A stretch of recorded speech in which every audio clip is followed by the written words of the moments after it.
Hai guys, kembali lagi. Sorry banget tadi itu aku rekaman pagi dan sekarang tuh udah jam 2 siang. Aku habis banget rotasi di RSUA.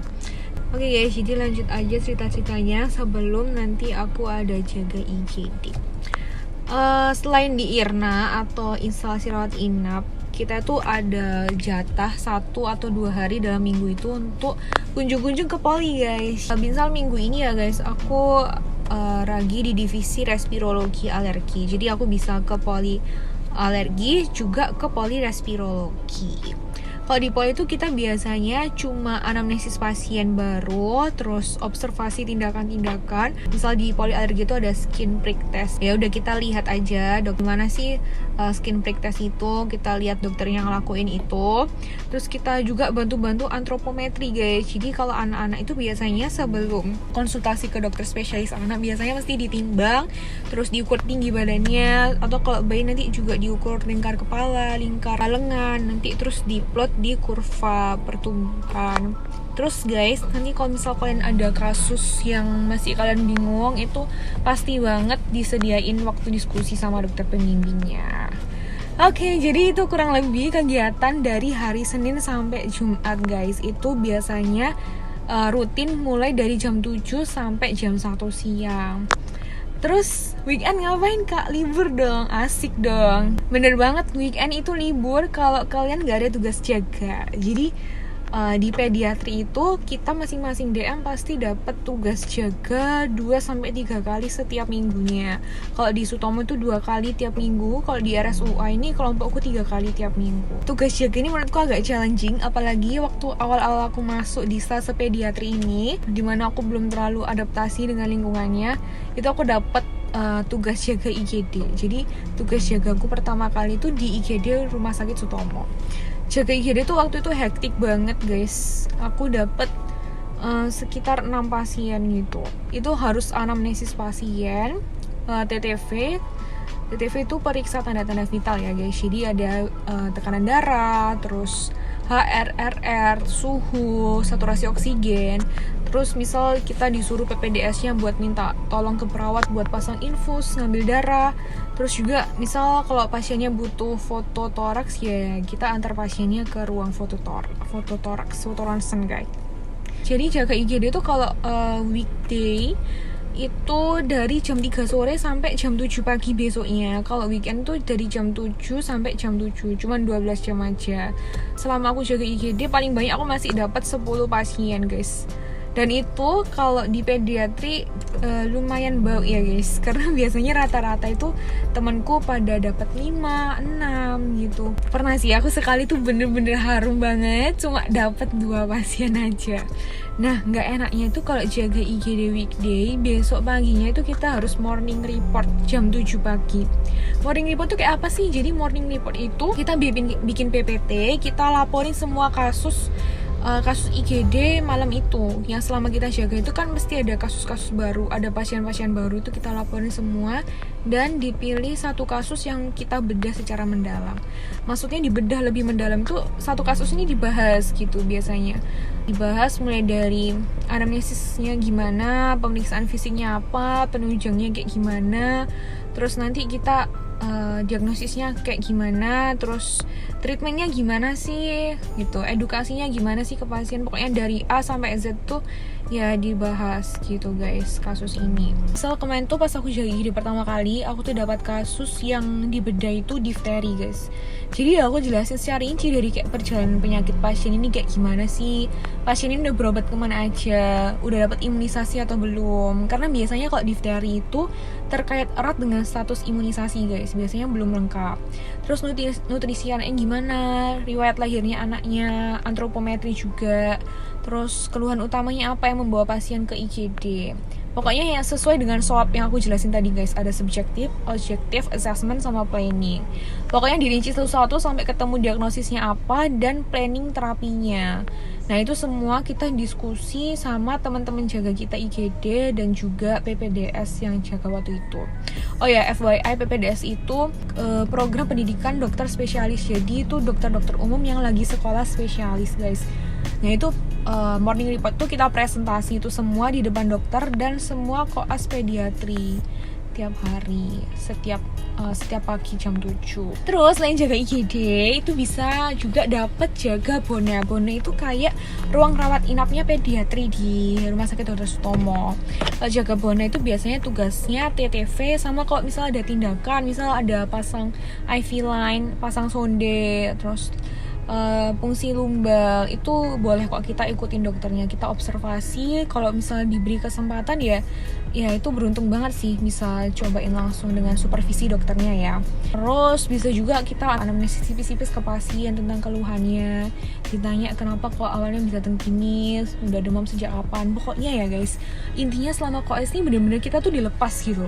Kayak kalian kalau mau dapat banyak, mau belajar banyak itu sering-sering ke pasien. Maksudnya kalau kalian semakin sering ke pasien, sering tanya-tanya, terus sering pemeriksaan fisik, itu pasti bakalan dapat kasus yang lebih banyak, jam terbangnya juga lebih banyak. Jadi kayak melatih skill komunikasi kita juga ke pasien. Pokoknya 1 minggu itu kita dapat 2 jatah jaga, bisa di hari apapun. Jujur di minggu-minggu awal aku koas tuh aku kaget kayak apa nggak tidur ya? Soalnya kan jadwal jaga kalau weekdays itu jam 3 pagi sampai jam 7 pagi besoknya.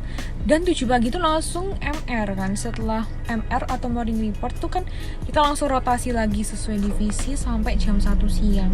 Kurang lebih kayak gini guys jadwal selama seminggu.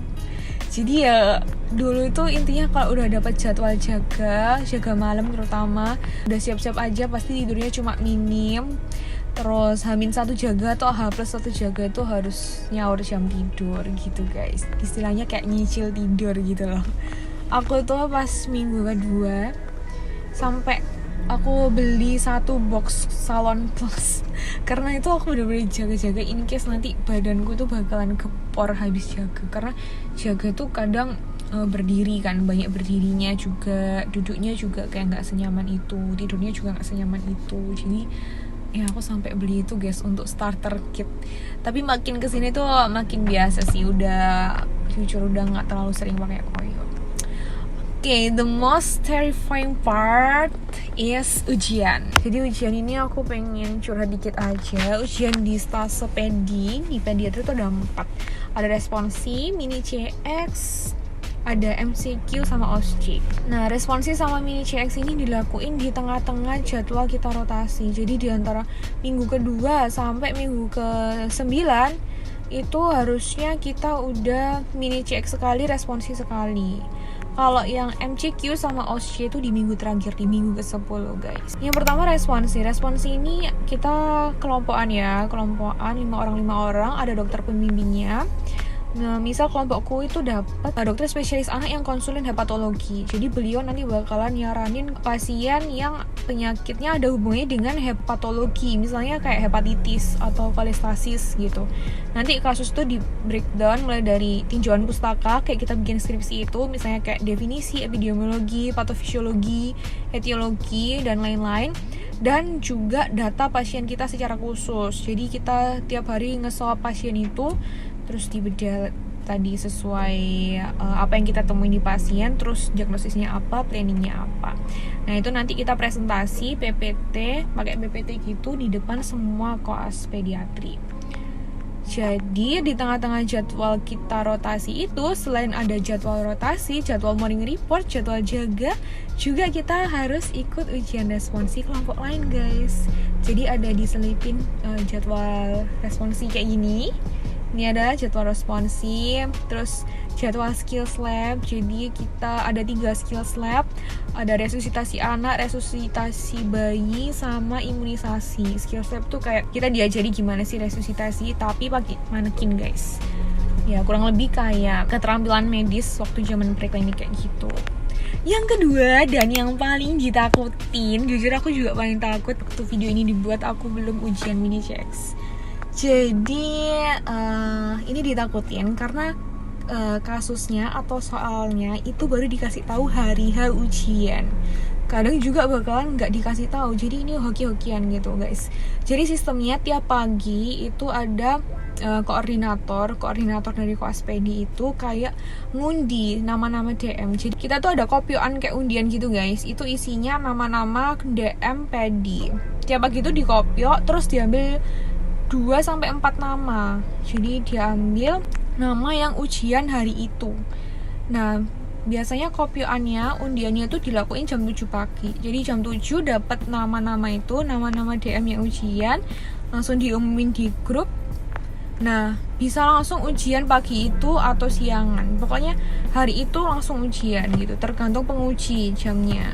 Nah, kadang kasusnya itu dikasih tahu, kadang juga enggak. Jadi ya hoki-hokian gitu guys. Ujiannya itu kita langsung ke pasien, terus show-up ke pasien, terus kita ditanya-tanya sama pengujinya tentang pasien itu, tentang kasus itu. Tapi ya sesuka pengujinya, di luar kasus pasien juga bisa gitu guys. Dan ini ujiannya sendiri-sendiri ya guys, nggak kelompokan. Ya gitu ya, agak ngeri kalau misalnya dapet kasus yang agak out of the box atau kasus yang bukan kompetensi kita, bukan kompetensi 4A. Soalnya kenapa bikin takut juga, karena kita sebenarnya kayak meraba-raba gitu loh guys. Rasa takut kayak, aduh besok aku kepilih gak ya, dapat kasus siapa ya, dapat penguji siapa ya. Soalnya karena ketidakpastian itu guys, kita tuh jadi kayak tiap hari itu agak greget gimana gitu. Tapi buat teman-teman yang udah mini CX biasanya lega sih, pasti udah kayak plong gitu loh, udah satu tanggungan yang berat ini telah terlalui gitu. Terus minggu ke-10, minggu terakhir tuh ada 2 ujian tadi, ujian MCQ dan OSCE. Kalau MCQ itu ya udah ujian pilihan ganda, itu ujian teori biasa kayak ujian-ujian blok waktu preklinik gitu. Terus kalau ujian OSCE itu ujian skill yang tadi aku sebutin, ada 3 skill yang kita dapat, resusitasi anak, bayi, sama imunisasi. Terus ada soal-soal IC juga. Intinya kayak kita tuh dibagi pos-pos gitu guys. Pos misalnya ini pos resusitasi anak, ini pos resusitasi bayi, pos imunisasi, terus pos soal apa.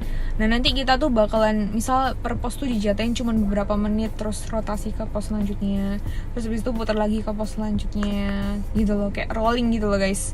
Kalian pasti udah sering sih dengar sistem ujian kayak gini. Dulu waktu aku preklinik juga sempet ujian sistemnya kayak gini, jadi rolling ke pos-pos gitu. Oke guys, sekian dulu ocehan hari ini, live update kali ini. Mungkin sebagai penutup ya guys, menurutku KOS itu seru sih. Sebenarnya seru karena jujur makin paham sama teori yang kamu dapat di preklinik gitu. Dulu kalau di preklinik tuh teorinya masih jadi hafalan ya, kayak maksudnya masih meraba-raba gitu. Tapi semenjak kalian nyocokin teori yang kalian dapat di preklinik dengan yang kalian lihat langsung di pasien, kalian lihat langsung keluhannya di pasien, itu jujur kalian pasti bakalan banyak bilang, oh alah ini dah yang dimaksud, oh alah ternyata kayak gini dah. Soalnya aku sendiri juga sering kayak, oh alah gini kayak gitu. Jadi buat kalian yang mau masuk FK atau kalian yang mau memasuki masa-masa koas, jangan takut, enjoy the process guys. Mungkin bakalan kaget di awal ya, karena emang belum adaptasi aja. Tapi kalau misal kalian udah tahu lingkungannya kayak gimana, udah tahu alur dan celah-celahnya, pokoknya dalam beberapa minggu pasti kalian bakalan belajar banyak sih. Pokoknya kalian harus aktif aja. Kalian bakalan belajar banyak, belajar nggak hanya secara teori medis, tapi kalian juga belajar dari pengalaman gitu. Pengalaman bagaimana menghadapi berbagai macam pasien gitu guys. Karena pasien itu bukan robot ya. Jadi pasien itu juga manusia, memiliki banyak sifat dan karakter. Jadi ada yang kayak gini, ada yang kayak gini ya, nano ya guys. Tapi ya pasien ini adalah guru terbaik kita gitu. Aku sharing dikit, aku udah pernah resusitasi ke pasien langsung, dan itu benar-benar aku ngerasa benar-benar pasien itu guru terbaik, dan aku nggak bakalan ngelupain peristiwa ini gitu loh dalam sejarah hidupku. Selain itu semua kan juga bakalan banyak latihan mental gitu. Nah yang terpenting kepercayaan diri sih guys waktu komunikasi dengan pasien dan keluarga. Makanya butuh jam terbang, dan skill itu perlu dibangun gitu. Skill komunikasi perlu dibangun bertahap gitu kan, nggak langsung. Jadi oke guys, intinya enjoy the process and see you guys in another vlog. Bye.